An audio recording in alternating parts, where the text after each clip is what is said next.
and welcome back. We are in section 2 now of Unit 2 called Managing Credit and Short-Term Debt. So now that we've kind of talked about banking, debt, identity theft, we're going to talk more about now about building, managing, and using credit. So when it comes to credit, let me get on the right page here. We talked a little bit about this before. So your credit worthiness is how can you be trusted with the money that is loaned to you? Are you trusted enough that you're going to have the money to pay it back at some point? So lenders, or the people loaning you the money, are going to refer to your credit history, and your credit history starts as soon as you start to either use a credit card or a debit card, or even if you're paying rent. They can look at that's part of your credit history. Are you paying your bills on time? That's credit history. So, and all that can either help or hurt you. So if you're paying all of your bills and rent on time, then you're considered somebody that's trustworthy to lend money to. But if you're constantly making payments late or not paying at all, that can really, your credit history can really hurt you. So what lenders might do is look at your credit report. Again, this shows how well or how poorly you have done in paying your bills on time. So, and it shows how much debt you have. So it's literally like a report of all of your debts and your payments on those debts. Were they on time? Were they late? Were they short? You know, like not enough, didn't make the full payment. And it also shows how much debt you have in total. So people are going to want to look at that in order to decide whether or not you're worthy enough for them to loan you money.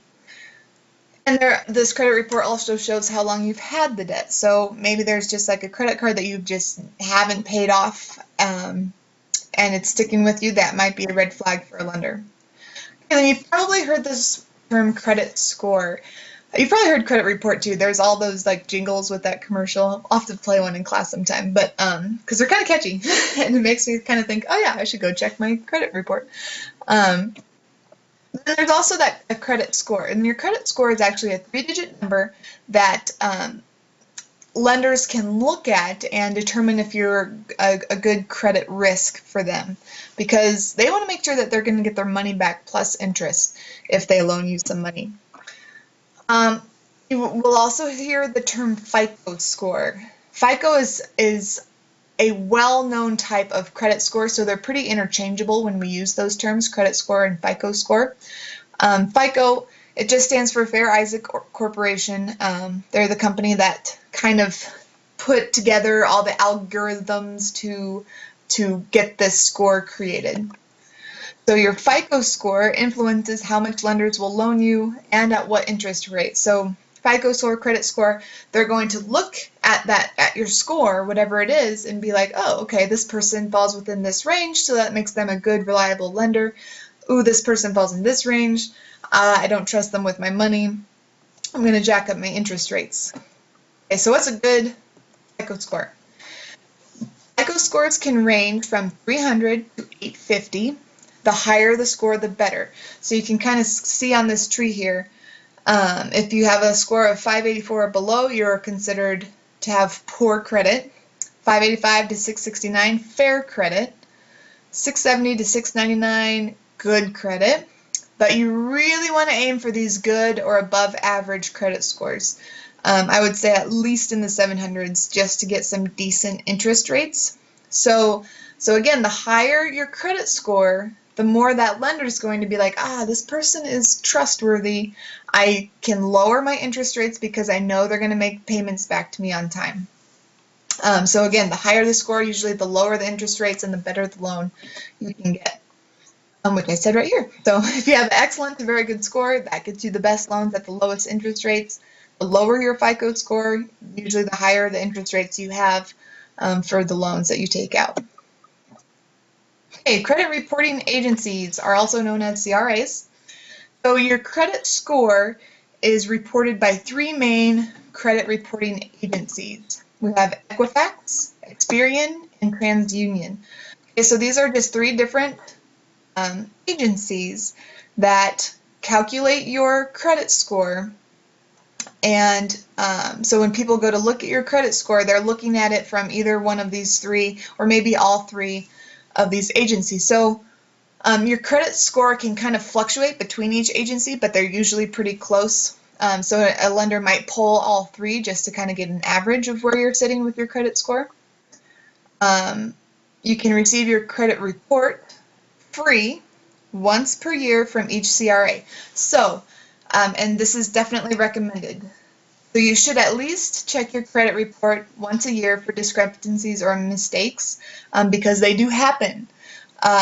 So maybe you see like something that shows you made a late payment and you're like, I've always paid that bill on time. You're going to want to call that credit reporting agency and get in touch with that credit card just to verify that, hey, you did make that payment on time. And even though it might seem like a lot to do, it can definitely affect your credit score and what lenders think of you as far as your financial trustworthiness. So something you're going to want to get taken care of. So you can pull one report free once per year from each credit reporting agency. So I like to pull one every 4 months from each agency. So I look at 3 credit reports a year, just to make sure. I don't know, I'm just kind of worried about it as far as I can, that way I can catch identity theft if it's going on. I can make sure that I'm, just up to date on all any bills that I owe, which is getting to be less and less, and I'm excited about it. Okay, managing credit and short-term debt. We're still in that section. Future money decisions based on credit. So a lot of you might be thinking, oh, my credit report, I'm not taking out any loans right now. It doesn't really matter to me what my credit score is. But you're going to wish that you put more thought and effort into getting a better credit score later down the road.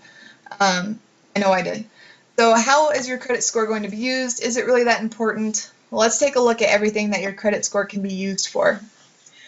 I've mentioned this one a couple times. It can determine interest rates on big loans that you take out, so a car loan or a mortgage. They're going to look at your credit score and see how reliable you're going to be at paying back these loans, so that will determine your interest rates. It will be used to issue credit cards and a credit limit with your credit card. It'll be used to ensure that you're going to pay rent on time, so your landlord can look at your credit score and determine if they know that you're not very trustworthy. They might either jack up your rent or they might not let you rent at all. Your credit score can be relied on financially by your employer. Your employer can look at your credit score to see if you can be relied on financially. They can determine rates for your insurance company. So if they see you have a low credit score, because a lot of these individuals and these businesses make the correlation, okay, if this person has a low credit score, they don't have their life together, they don't know how to stay organized and manage their life, so I'm not going to trust them with insurance, I'm not going to trust them with rent, and all these other things, your job. So that's why your credit score is so important. It has so much influence on all this other stuff in life. Again, your credit score can either help you or it can hurt you, depending on where you fall in that range. Never let your FICO score, credit score, fall below 680. Like I said, you really want to keep it in that 700s to high 700s range, just to get better rates and good loans. It's important to obtain credit early in life and to maintain it. So even if you start, I don't know, if you are on your parents' phone bill, maybe you kind of branch off onto your own phone bill and start making those payments on time. Just small things like that will show that you can, any record of you making payments and making them on time will help build your credit. How long someone has managed credit is an important part of the score. So the score looks at several different things when they're putting it together. They look at how much debt you have, are you making payments on time, how long have you been managing credit, how long have you been managing credit well. So it looks at all those different things. The longer you have good credit, the better it is for you. It takes a lot longer to rebuild a bad credit score than it does to just kind of start off on a good foot with a credit score. Okay, let's talk a little bit more specifically about credit cards. So we already mentioned that Dave Ramsey is a hugely against credit cards. But like I said, I want you to keep an open mind. If you use credit cards correctly, they can be good. They can help you build credit and increase your credit score. Use purchases. If you use it for purchases and you pay off each month, that's a good thing. So, for instance, my husband and I buy all of our groceries and our gas on the credit card so that, but we have money budgeted for both of those items. So we budget $500 a month for groceries and $200 a month for gas. And so we have that money put aside. We just put it on the credit card to kind of build our credit. And at the end of the month, we put all that money towards the credit card and pay it off so that we have a zero balance at the end of the month. So that really helps build our credit score. Okay, using a credit card for emergency. This is where I really kind of disagree with the text, because they say credit cards are good in case of an emergency. That's fine, but you should also have an emergency fund in place, which we're going to talk about more during Class Connects and throughout the budgeting chapter.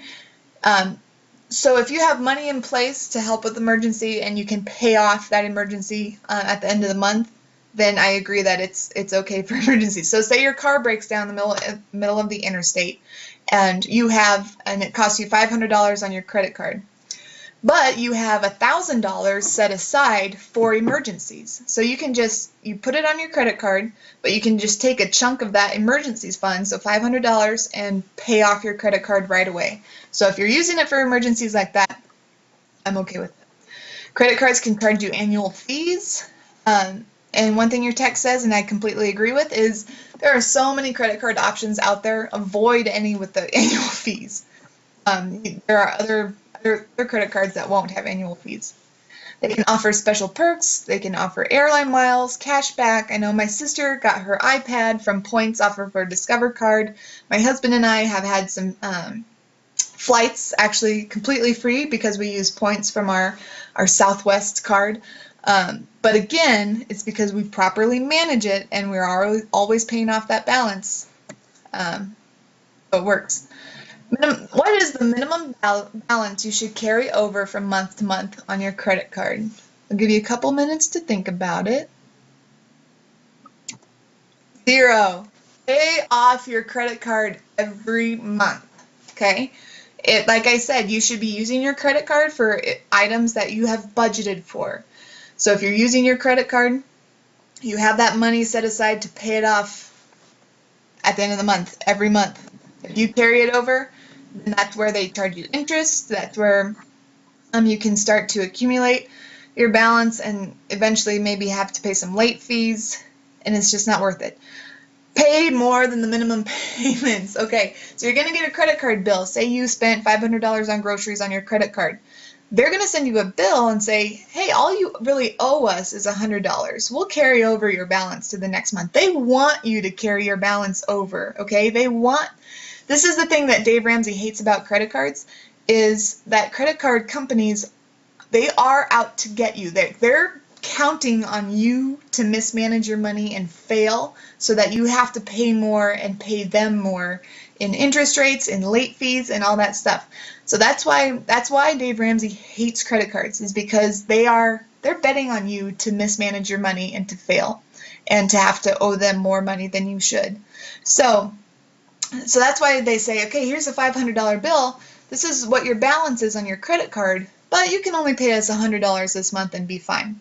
So then that $400 is going to carry over to the next month and accrue interest. And then you're going to buy another $500 worth of groceries, so then you're going to have a $900 balance, and then again they're going to say, but you can only pay us $100 this time, and then that $800 is going to fall over. So it gets very ugly and very, that's how people get themselves into trouble. They just carry that balance over every month, and it just grows and grows and grows. And we're actually going to show you, I have a video that I'm also posting in this section. You have to watch it. It demonstrates how credit card companies are paid off and how your payments aren't always going to your principal. So that will conclude it for this video for now. Stay tuned for the next one.